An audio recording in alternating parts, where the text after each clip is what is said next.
નંબરના દાખલાથી આજે દાખલા છે પણ આ દાખલાનો જે ઉપયોગ છે એ તમને આગળના ચેપ્ટરમાં આવશે, ચેપ્ટર નંબર 5 અને ચેપ્ટર નંબર એટલે આપણે નથી આમાંથી 3 માર્ક્સનો દાખલો આવશે. કયો? લાભનું પ્રમાણ શોધવાનો અથવા તો ત્યાગનું પ્રમાણ શોધવાનો. અહીંયા જે પુનઃમૂલ્યાંકન ખાતાના આપણે દાખલા ગણીશું એ માત્ર પ્રેક્ટિસ માટે ગણવાના છે. શેના માટે? પ્રેક્ટિસ માટે. બરાબર. રકમ વાંચીએ આપણે. રાજેશ, પુષ્પા અને પ્રતિભા શ્રીનાથજી ટ્રેડર્સ નામની એક ભાગીદારી પેઢીના ભાગીદારો છે. તેમની વચ્ચે નફા નુકસાન વહેંચણીનું પ્રમાણ 2:3:1 છે. વિદ્યાર્થીઓ આ નફા નુકસાનનું પ્રમાણ ખાસ યાદ રાખવાનું. 2:3:1 નફા નુકસાનનું જૂનું પ્રમાણ છે. તારીખ 31/3/2017 મુજબ છે.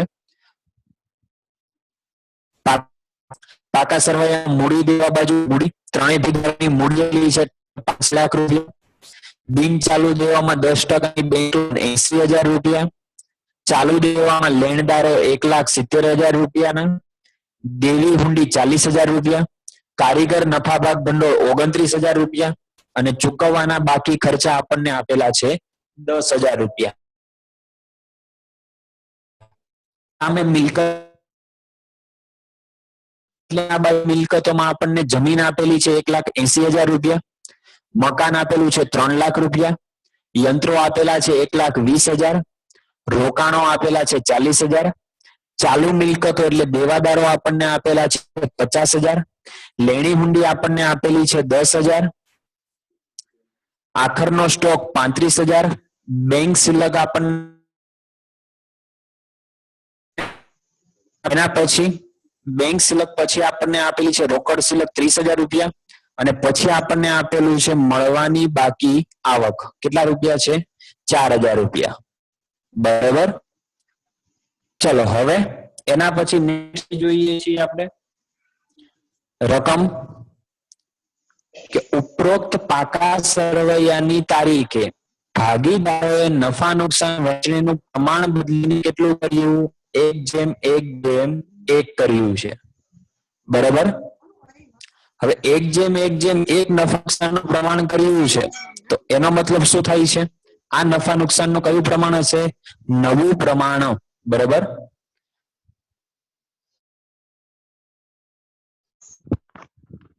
અને દેવાનું પુનઃમૂલ્યાંકન કરવાનું નક્કી કર્યું જેની માહિતી નીચે પ્રમાણે છે.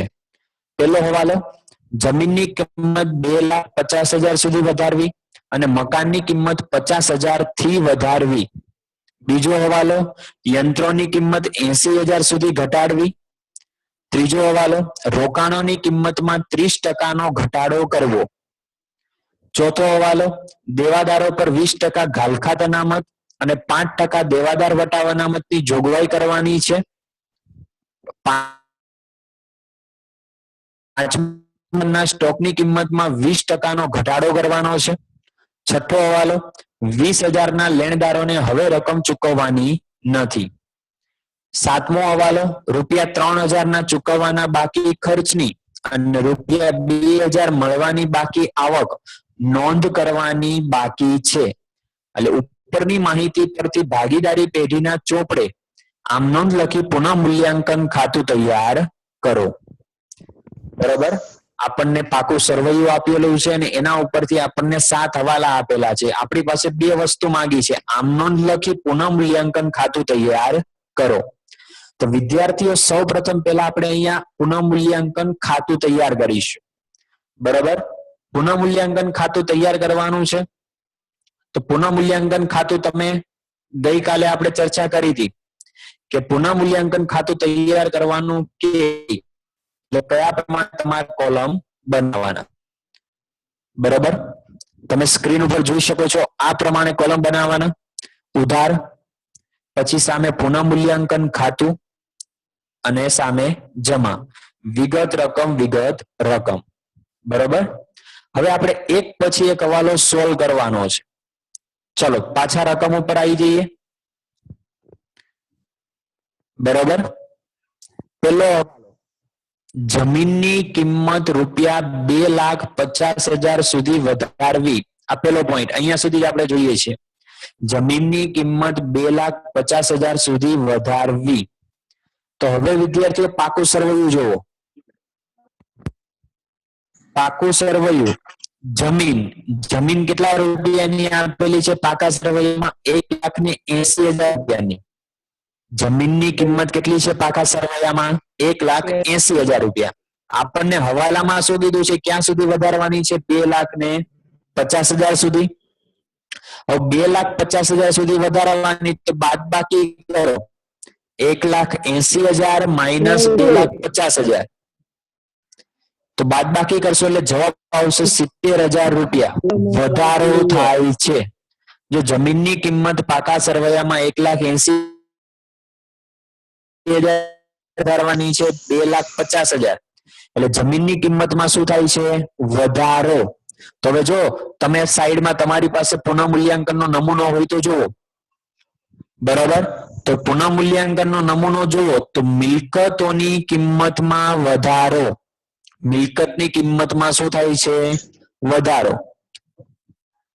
તો મિલકતની કિંમતમાં વધારો થાય તો કઈ બાજુ લખાય? પુનઃમૂલ્યાંકન ખાતે જમા બાજુ. શું લખાય? જમીન ખાતે કેટલા રૂપિયાનો વધારો થયો? 70,000 રૂપિયા. એટલે રકમના ખાનામાં 70,000 રૂપિયા. હવે જમીન ખાતેની બાજુમાં મેં 1 નંબર આપેલો. 1 નંબર એનો મતલબ એવો થાય છે અહીંયા આપણે પહેલો હવાલાની એન્ટ્રી આપી. બરાબર. પહેલા હવાલામાં જે આપણને ઇન્ફોર્મેશન કીધી હતી એ ઇન્ફોર્મેશનના આધારે મેં બાજુમાં 1 નંબર લખેલો એટલે તમને ઝડપથી ખ્યાલ આવશે. કમ્પ્લીટ આ પહેલી વિગત. ચલો હજી એમાં આપણે અધૂરી રકમ છે. બીજું શું કીધું છે? મકાનની કિંમત ₹50,000 થી વધારવી. મકાનની કિંમત 50,000 થી વધારવી. હવે વિદ્યાર્થી મિત્રો બંને વાક્ય રચના સમજો. અહીંયા 2,50,000 સુધી એટલે મેક્સિમમ તમે 2.5 લાખ રૂપિયા સુધી વધારી શકો, એનાથી નહીં. અહીંયા વાક્ય રચના અલગ છે. 50,000 થી એટલે સ્પષ્ટ તમને કહી દીધું કેટલા રૂપિયાનો વધારો કરવાનો છે? 50,000 રૂપિયાનો વધારો કરવાનો છે. પાકા સરવૈયામાં જોઈએ પેલા આપણે મકાન કેટલાના આપેલા છે? 3 લાખ. આપણને કેટલો વધારો કીધો છે? 50,000 રૂપિયાનો વધારો. હવે 50,000 રૂપિયાનો વધારો તો પુનઃમૂલ્યાંકન ખાતામાં કઈ બાજુ એની નોંધ થાય? મકાન એટલે મિલકત. મિલકતની કિંમતમાં શું થાય છે? વધારો. તો કઈ બાજુ લખાય? જમા બાજુ લખાય. મકાન ખાતે કેટલા રૂપિયા આવશે? 50,000 રૂપિયા. આ પેલા હવાલાની અંદર 2 વિગત આપેલી હતી. જમીનની કિંમતમાં વધારો કરવાનો અને મકાનની કિંમતમાં વધારો. એટલે ગઈકાલે આપણે ફોર્મેટ એટલા માટે ચલાવ્યું હતું કે જેથી તમને ઝડપથી ખ્યાલ આવે. બરાબર. એટલે જો ફોર્મેટ યાદ હશે એટલું તમને દાખલાની અંદર ઝડપથી સમજાઈ જશે વિગતો કે પુનઃમૂલ્યાંકન ખાતામાં કઈ વિગત ઉધાર બાજુ લખવી અને કઈ વિગત જમા બાજુ લખવી. કમ્પ્લીટ. ચલો હવે એના પછી આપણે જોઈએ છીએ બીજા નંબરનો હવાલો. યંત્રોની કિંમત ₹80,000 સુધી ઘટાડવી. જો પાછો શબ્દ રિપીટ થાય છે 80,000 સુધી, એનાથી તમારે વધારો ઘટાડો કરવાનો નથી. યંત્રો છે કેટલાના? 1,20,000 રૂપિયાના. પાકા સરવૈયામાં આપણે જોઈએ યંત્રો આપણને કેટલા આપેલા છે? 1,20,000 રૂપિયાના યંત્રો આપેલા છે. બરોબર. હવે 1,20,000 ના યંત્રો આપેલા છે. આપણને હવાલામાં કેટલા સુધીનો ઘટાડો કરવાનો કીધો છે? 80,000 સુધી ઘટાડવી. તો 1,20,000 માઇનસ 80,000 રૂપિયા કરો તો એટલે કેટલા રૂપિયાનો ઘટાડો આવશે? 40,000 રૂપિયા. કેટલા રૂપિયાનો ઘટાડો થયો? 40,000. હવે જો અહીંયા વિદ્યાર્થી મિત્રો મિલકતની કિંમતમાં ઘટાડો થાય છે. મિલકતની કિંમતમાં શું થાય છે? ઘટાડો. મિલકતની કિંમતમાં ઘટાડો થાય તો યંત્ર ખાતે કેટલા રૂપિયાનો ઘટાડો થયો તો? 40,000 રૂપિયાનો પાકા સરવાયામાં 1,20,000 આપેલા હતા.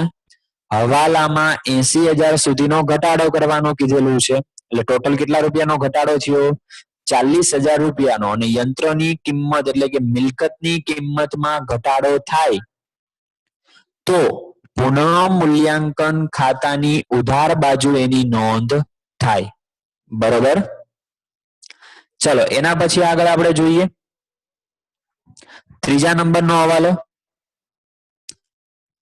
રોકાણોની કિંમતમાં 30% ઘટાડો કરવો. રોકાણોની કિંમતમાં કેટલો ઘટાડો કરવાનો છે? 30%નો ઘટાડો. પાકા સરવૈયામાં જોઈએ રોકાણો કેટલા રૂપિયાના આપેલા છે. જો તો પાકા સરવૈયામાં રોકાણો યંત્રની નીચે લખેલા છે 40,000 રૂપિયા. તો 40,000 માં કેટલા ટકાનો ઘટાડો કરવાનો કીધો છે?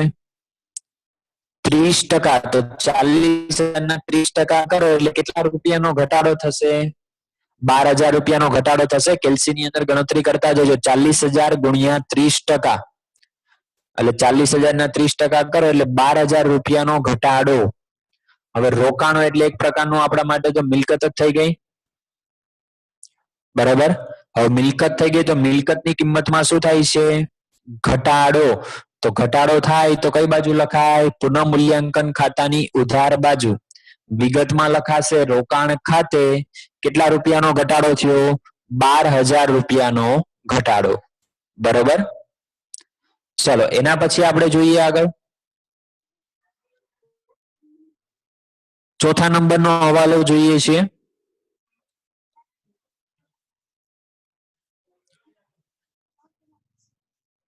ચોથા નંબરનો હવાલો તમારી સ્ક્રીન ઉપર છે. દેવાદારો પર 20% ઘાલખાત અનામતની અને 5% દેવાદાર વટાવ અનામતની જોગવાઈ કરવાની છે. દેવાદારો ઉપર કેટલા ટકા અનામત ગણવાની છે? ઘાલખાત અનામત 20%. દેવાદારો ઉપર 20% ઘાલખાત અનામત અને 5% શું ગણવાનું છે?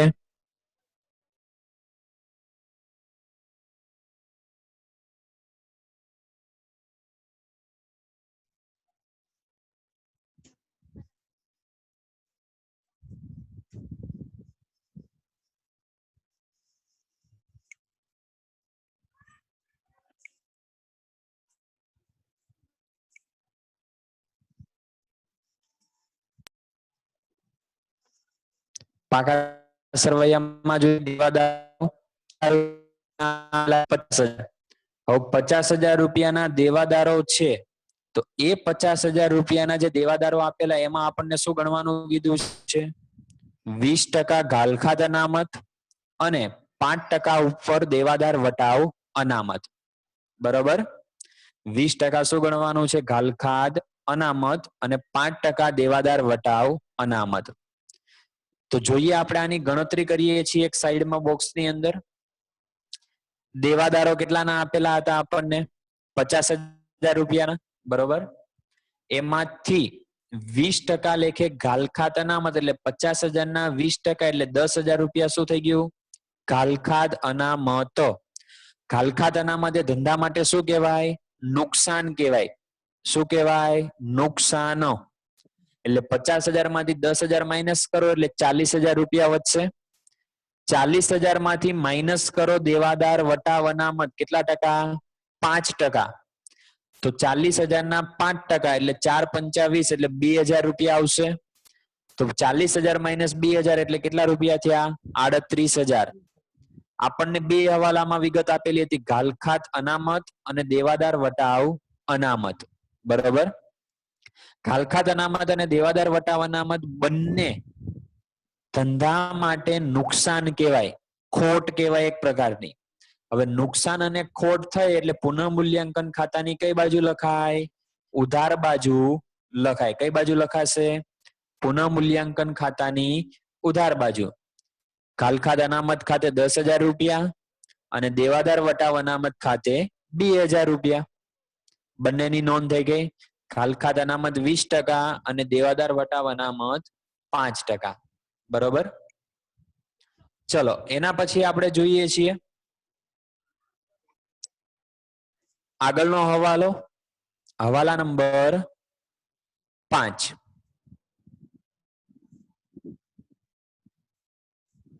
રૂપિયા 15,000 સ્ટોકની કિંમતમાં 20% ઘટાડો કરવાનો છે.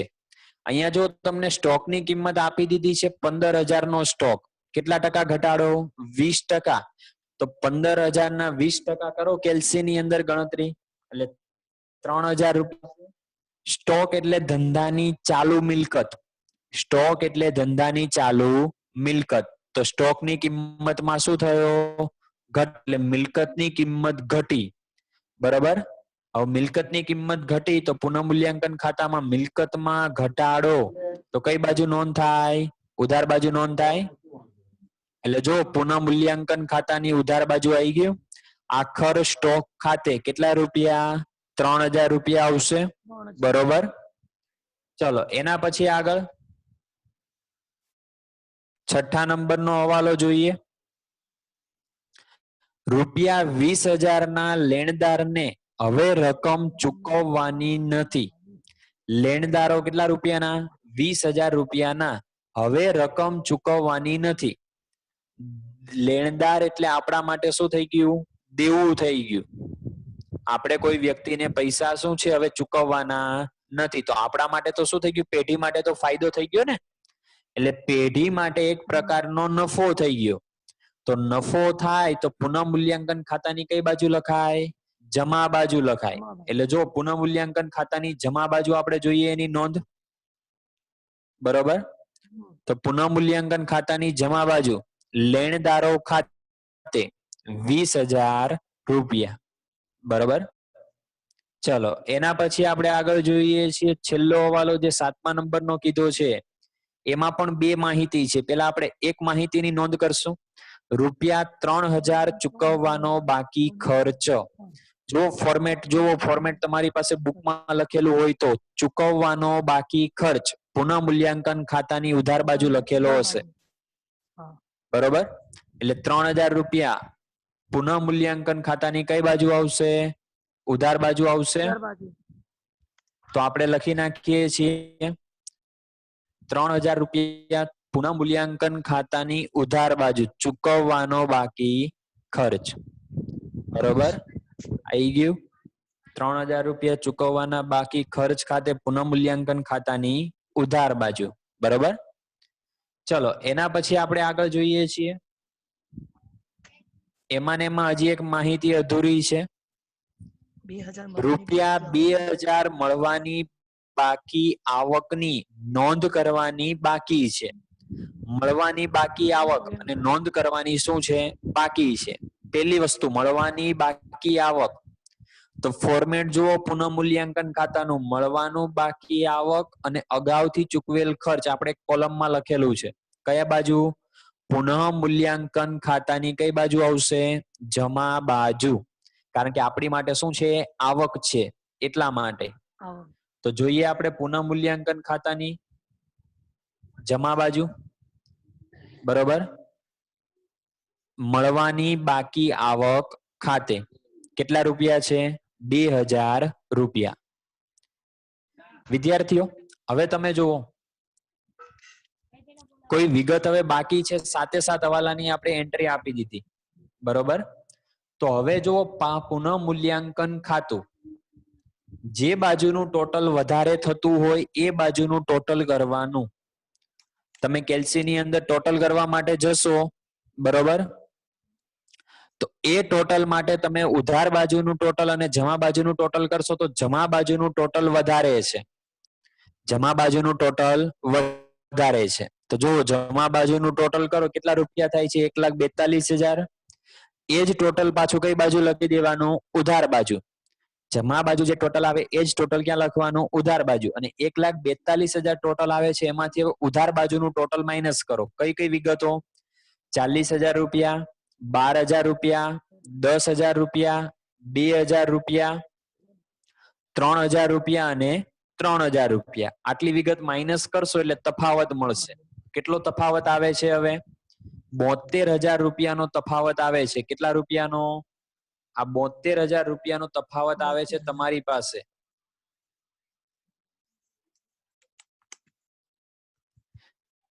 એ જે તફાવત આવે છે એ તફાવતને ભાગીદારો વચ્ચે શું કરવાનું છે? આપણે વહેંચવાનું છે. આ જે 72,000 નો તફાવત આવે છે એ ત્રણેય ભાગીદારો વચ્ચે શું કરવાનો છે? વહેંચવાનો છે. તો જો અહીંયા મેં પ્રમાણ લખેલું છે, આ કયા પ્રમાણમાં વહેંચવાનો છે? 2:3:1. આપણે રકમ વાંચી હતી ત્યારે મેં કીધું હતું જૂનું પ્રમાણ. અને પુનઃ મૂલ્યાંકનનો નફો અને નુકસાન હંમેશા જૂના પ્રમાણમાં જ ભાગીદારો વચ્ચે વહેંચાય. એટલે આ 72,000 ને કયા પ્રમાણમાં વહેંચવાના? 2:3:1. તો એ પ્રમાણમાં વેચશો, બરોબર? એટલે અહીંયા રકમ મળશે તમને. રાજેશ ખાતે કેટલા આવશે? 24,000 રૂપિયા. પુષ્પા ખાતે 36,000 રૂપિયા અને પ્રતિમા ખાતે 12,000 રૂપિયા. આટલી વિગતોની નોંધ થઈ ગઈ આપણી પાસે, બરોબર? હવે આપણને બીજું કીધું હતું રકમની અંદર કે પુનઃ મૂલ્યાંકન ખાતું તૈયાર કરો, પણ એક બીજી વસ્તુ લખી હતી આગળ, આમ નોંધ લખીને. શું કીધું તું? આમ નોંધ લખીને. એટલે હવે આપણે આની આમ નોંધ લખવાની છે. શું લખવાનું છે? આમ નોંધ. તો આમ નોંધ એકદમ ઈઝી છે.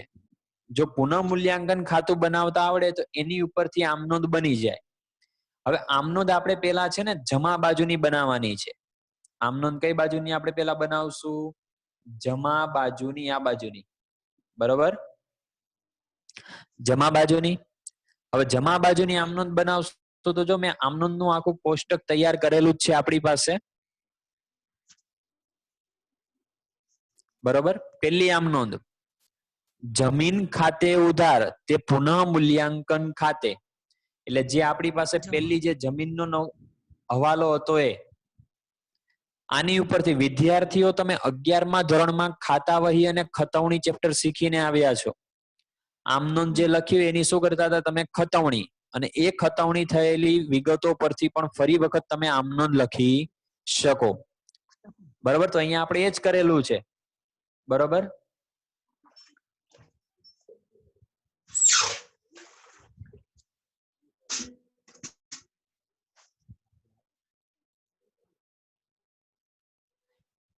અહીંયા આપણે એ જ વિગતો લખેલી છે.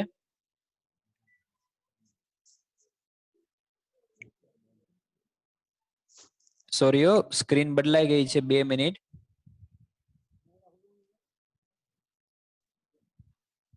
આપણે જમીન ખાતે લખેલું છે, બરોબર? તો જમીન કઈ બાજુ લખેલું છે? પુનઃ મૂલ્યાંકન ખાતાની જમા બાજુ. તો પુનઃ મૂલ્યાંકન ખાતે શું કરવાનું? જમા કરવાનું. પુનઃ મૂલ્યાંકન ખાતે શું કરવાનું? જમા કરવાનું. એટલે જો આપણી પેલી આમ નોંધ બની ગઈ. કઈ બની પેલી આમ નોંધ આપણી? જમીન ખાતે ઉધાર તે પુનઃ મૂલ્યાંકન ખાતે કેટલા રૂપિયા? 70,000 રૂપિયા. આ જ પ્રમાણે તમે બાબત જે લખી દેવાની કે જમીનની કિંમતમાં થયેલો વધારો પુનઃ મૂલ્યાંકન ખાતે લઈ ગયા તેના, બરોબર? આ પેલી આમ નોંધ થઈ ગઈ. હવે એ જ પ્રમાણે આપણે જમા બાજુની આમ નોંધો બધી એક સાથે લખવી હોય, જે તમે સંયુક્ત આમ નોંધ કહેતા હતા એ. તો આ જમા બાજુની બધી આમ નોંધ આ જ પ્રમાણે થાય. જો પેલી આમ નોંધ બોલું છું, જમીન ખાતે ઉધાર તે પુનઃ મૂલ્યાંકન ખાતે. મકાન ખાતે ઉધાર તે પુનઃ મૂલ્યાંકન ખાતે 50,000 રૂપિયા. પછી લેણદારો ખાતે ઉધાર તે પુનઃ મૂલ્યાંકન ખાતે 20,000 રૂપિયા. મળવાની બાકી આવક ખાતે ઉધાર તે પુનઃ મૂલ્યાંકન ખાતે કેટલા રૂપિયા? 2,000 રૂપિયા, બરોબર? આ રીતે તમે જમા બાજુની બધી આમ નોંધ લખી શકો છો. તો જમા બાજુની ટોટલ આમ નોંધ કેટલી થશે? 4 આમ નોંધ. જોઈએ 4 આમ નોંધ.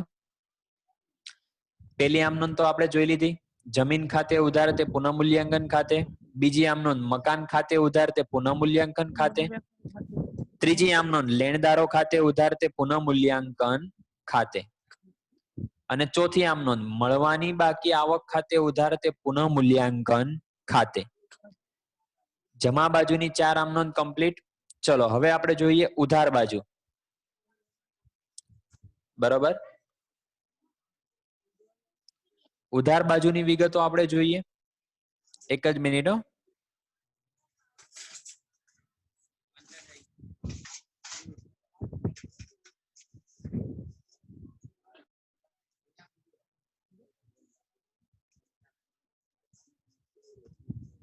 ઉધાર બાજુની વિગતો જોઈએ આપણે. ઉધાર બાજુ પહેલું આપણને આપેલું છે યંત્ર ખાતે કેટલા રૂપિયા? 40,000 રૂપિયા. હવે યંત્ર ખાતે 40,000 રૂપિયા આપેલા છે તો યંત્ર ખાતું કઈ બાજુ છે? ઉધાર બાજુ. તો આમનું શું બને? પુનઃ મૂલ્યાંકન ખાતે ઉધાર તે યંત્ર ખાતે જમા. જોઈએ પેલી આમ નોંધ આપણે.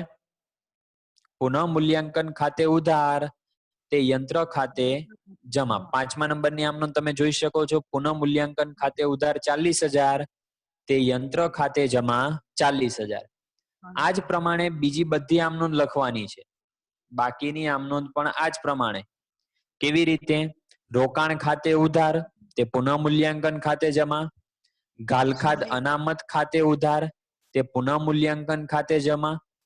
દેવાદાર વટાવ અનામત ખાતે ઉધાર તે પુનઃ મૂલ્યાંકન ખાતે જમા 2,000 રૂપિયા. આખર સ્ટોક ખાતે ઉધાર તે પુનઃ મૂલ્યાંકન ખાતે જમા 3,000 રૂપિયા. ચૂકવવાના બાકી ખર્ચ ખાતે ઉધાર તે પુનઃ મૂલ્યાંકન ખાતે જમા 3,000 રૂપિયા. આટલી આમ નોંધ ટોટલ કેટલી થશે?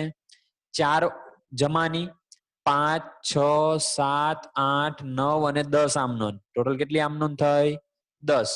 જોઈએ આપણે ઉધાર બાજુની જે આમ નોંધો હતી એ.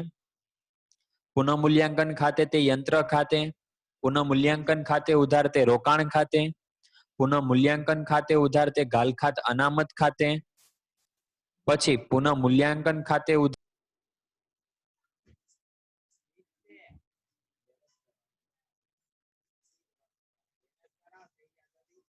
આપેલી છે.